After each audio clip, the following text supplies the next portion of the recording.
प्रेम से बोले माता रानी की जय, नव दुर्गा की जय, माता जगत जननी की जय।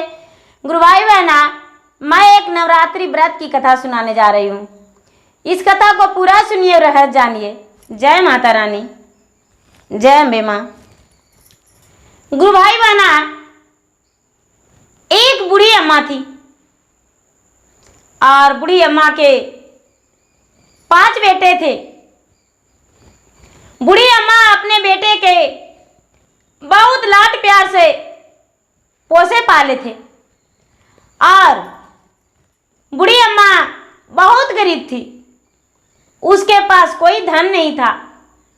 प्रतिदिन बेचारी बूढ़ी अम्मा दूसरे के खेत में काम किया करती थी और जो उसे दिहाड़ी मिलता था उसी से अपना बच्चे का परवरिश किया करती थी और उसे कपड़ा, भोजन, पढ़ाई लिखाई, हरी बीमारी सारा चीज करती थी। गुरु भाई बहना, धीरे धीरे बूढ़ी अम्मा के 5 बेटा बड़ा हो गए, लेकिन बूढ़ी माता माँ दुर्गा अम्बे की पुजारी थी, माता जगत जननी की पुजारी थी। बिना पूजा किए हुए एक दिन भी वो नहीं रहती थी। प्रतिदिन माता दुर्गा की सुबह प्रातः काल उठ के और मंदिर जाती थी। मंदिर जाके पूजा पाठ करके और वहां से माता के चरण धोकर थोड़ी सी जल लाती थी और जल ला के अपने बच्चे को थोड़ी थोड़ी अमृत मान के मुख में पिलाती थी और कहती थी कि हे माता, क्योंकि उस बूढ़ी माता को विश्वास था, श्रद्धा उसके आत्मा में भरल था, भक्ति उसका कण कण में भरा हुआ था।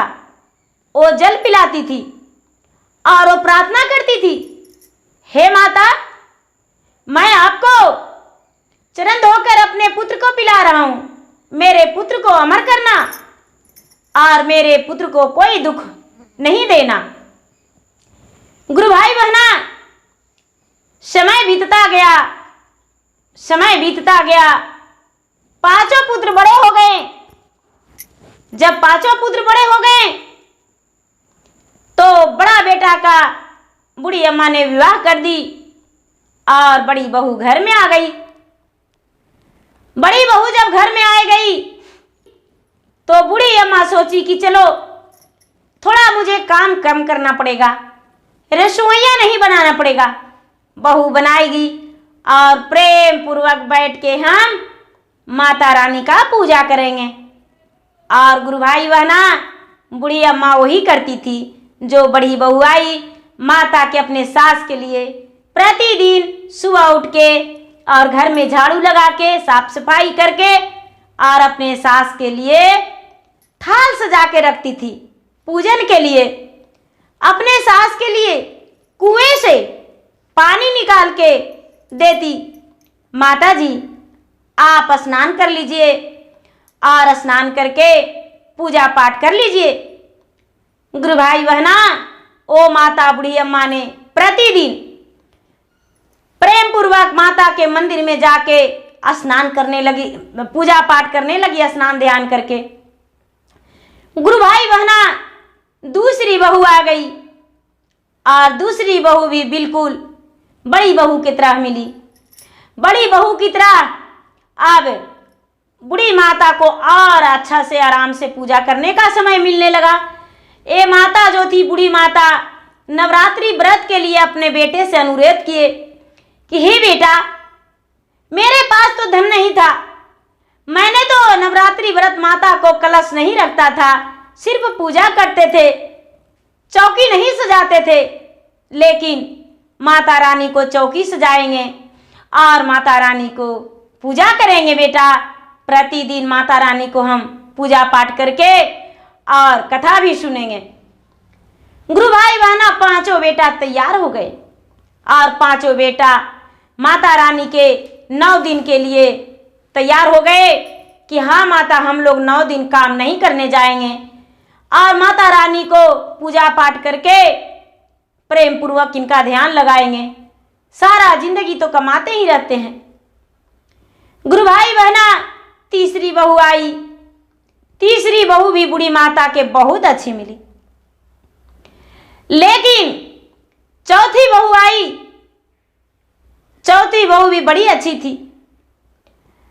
आगे माता रानी बड़े खुश प्रसन्न होने लगे कि चलो मेरा 4 बहुएं तो बहुत सुंदर अच्छी आई है, और चारों बहुआं मेरा बहुत सेवा करती है और मेरा घर का साफ सफाई करके रखती है, मिलजुल के रखती है।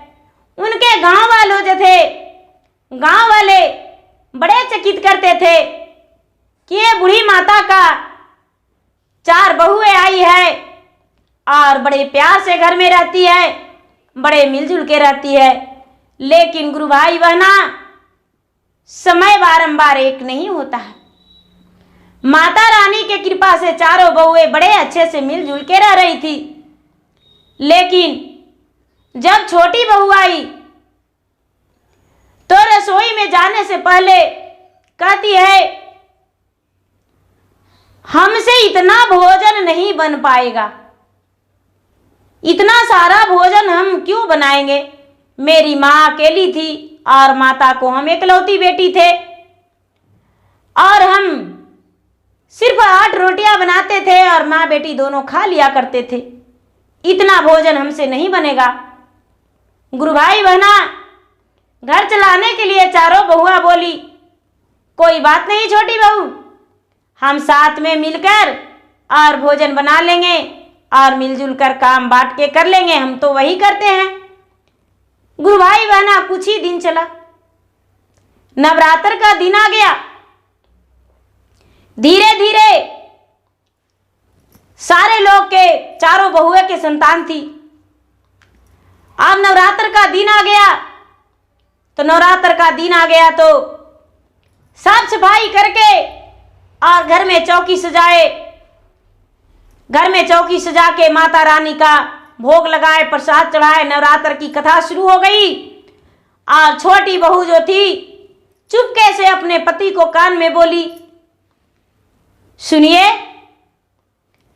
हमें तो मछली खाने का मन कर रहा है, आप मछली लेते आइएगा मेरे लिए। गुरु भाई बहना, उसका बुढ़िया का छोटा बेटा एक बार भी नहीं सोचे कि मेरे घर में तो नवरात्रि व्रत हो रहा है। बोले हाँ हाँ, हम लेके आएंगे। और क्या किए कि बाजार से भूंजा भांजा मछली छोटा बेटा ले आए और चुपके से अपने पत्नी को कान में बोले, किसी को दिखाना मत, लोग देखेंगे तो हल्ला बवाल हो जाएगा, सारा लोग चिल्ला उठेंगे, चुपचाप जिस घर में सोती हो उसी घर में भोजन कर लेना। गुरु भाई बहना, ये जो छोटी बहू थी सबको भोजन करा के आज दुर्गा पाठ में भी बैठ गई कथा सुनने के लिए, लेकिन मन उसका बेचैन था कि मेरे लिए तो मेरे पति मछली लाए हैं और अब उसे तो खाना है, कब मुझे वक्त मिलता है। जल्दी जल्दी काम पटा के यदि चल जाते तो हम भोजन कर लेते। गुरु भाई बहना, उस दिन अष्टमी का दिन था, जो महापूजा होती है माता रानी का, जागरण था। अब कहाँ उस दिन सो पाते, महाकाल रात्रि का पूजा था, सारा लोग जागरण किए थे, बुढ़िया के बेटा बहू। अब छोटी बहू कहती है कि माता जी, मेरा तो पेट में दर्द हो रहा है, अब मैं सोने जा रहा हूं। गुरु भाई बहना, पेट में दर्द के नाम से सारा लोग घबरा गए और कहने लगे बहू को दवाई दे देते हैं। छोटी बहू बोली, नहीं नहीं, हम गर्म पानी पीकर सो जाएंगे, मुझे आराम मिल जाएगा, मेरा पेट दर्द का तो आदत सा हो गया है, मैं तो जागरण के समय बता दिया हूं, नहीं तो किसी को बता भी नहीं पाता हूं। और छोटी बहू ने अपने पलंग पे चली गई, अपने पति को बुलाई। गुरु भाई बहना, उसके पति कहते हैं कि नहीं, मैं तो पूरा 9 दिन अन्न भी नहीं खाता हूं, मछली का भोजन कैसे कर सकते हैं, हम भोजन मछली का नहीं करेंगे। तूने मंगाई हो तो मैंने ला दिया, लेकिन मछली का भोजन हम नहीं करेंगे।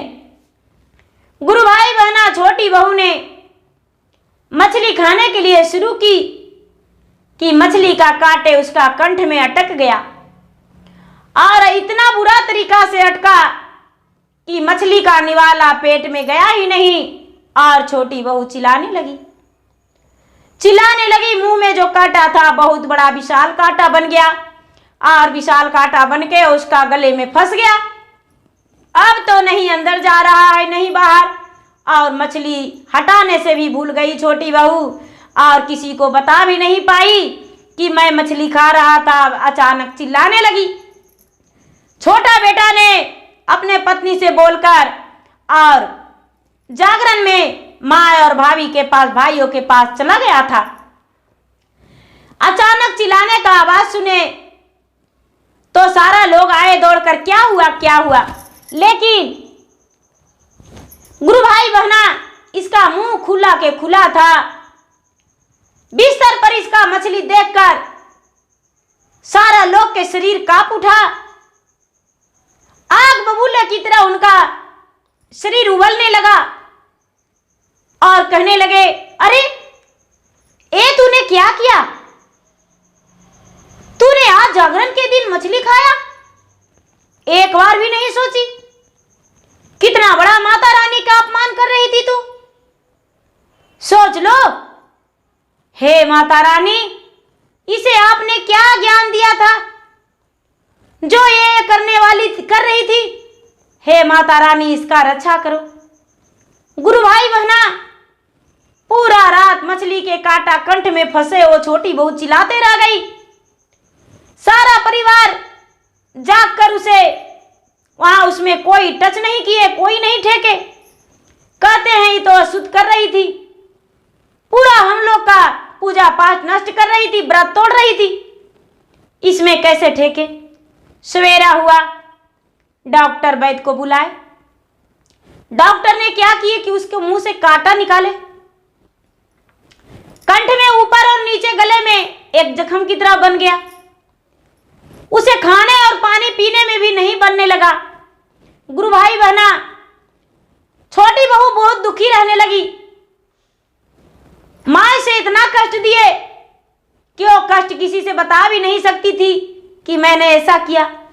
अब इन्हें बूढ़ी अम्मा के चारों बहुए और पांचों बेटा और बूढ़ी अम्मा माता रानी से क्षमा मांगे। हे माता रानी, क्षमा कर दीजिए। अब इंसान से तो हजारों गलतियां होते रहती है। माता, मेरे बहू ने गलती किया, मेरे बहू को क्षमा कर दो। चारों बहुएं कहती है, हे माता, मेरे जेठानी ने गलती किया, उसे क्षमा कर दो। गुरु भाई बहना छोटी बहू को बोले कि तू माता रानी के सामने सर झुका के और बोलो कि हे माता, अब दोबारा ऐसा गलती नहीं करेंगे, तुम्हारा सारा दुख दूर हो जाएगा। गुरु भाई बहना, महीनों 2 महीना उसका गला का जख्म रह गया। खाने और पीने में बहुत दर्द हो रहा था। उसे इतना दर्द होता था कि उसे सहा नहीं जाता था। माता रानी के सामने सर झुकाकर, मस्तक झुका के माता रानी से क्षमा मांगी और क्षमा करके बोली कि हे माता, मैंने सबको व्रत अपमान कर रहे थे, व्रत को, आपका व्रत को अपमान किए, और हे माता, मुझे जो भी सजा दिए मैंने ले लिया, लेकिन अब मुझे क्षमा कर दो माता, अब दोबारा ऐसा गलती नहीं करेंगे। हे माता, हे शेरा वाली, आपका महिमा तो अपरंपार है। हे माता, हमें नहीं पता था कि हम ये गलती करेंगे तो मुझे इतना बड़ा सजा मिलेगा। हे माता रानी, हम तो यही सोचे थे कि मैं तो चुपके से अकेले खा लेंगे और कोई नहीं जानेगा, लेकिन नहीं माता, आपका महिमा तो अपरंपार है। आप तो शेरा वाली हैं, जिसका नाम से लोग डरते हैं उनका सवारी आप करते हैं। आप तो जगत जननी है माता, मुझे रक्षा कीजिए। गुरु भाई बहना, छोटी बहू का गला ठीक हो गया।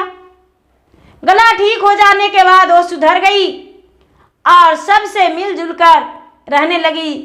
और जो उसके जेठानी कहती, जो सास कहते, वो पति कहते, सबके बात मिलाकर चलने लगी।